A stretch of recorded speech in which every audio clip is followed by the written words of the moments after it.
Hello সবাইকে, Shrabani art gallery চ্যানেলে এই যে তোমরা ডেকোরেশনটা দেখতে পাচ্ছ, এই ব্যাকগ্রাউন্ডটা আমি পুজোর আগের দিন রাতেই রেডি করে রেখেছিলাম। তারপর আলপনা দিয়েছিও আগের দিন রাতে।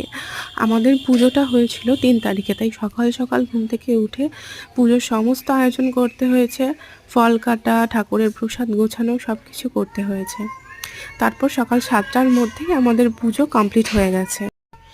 সত্যি বলতে সকাল সকাল ঘুম থেকে উঠতে তো ভীষণই কষ্ট হয়েছে, কিন্তু কি আর করা যাবে, সরস্বতী পুজো বলে কথা।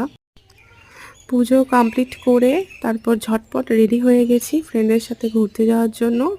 তারপর আমরা কলেজে গেছি, এটা আমাদের কলেজের ঠাকুর। তারপর একটু ফটোশ্যুট করলাম, আমরা এই কিউট পাপিটাকে কলেজে দেখেছিলাম, একটু আদর করে দিলাম।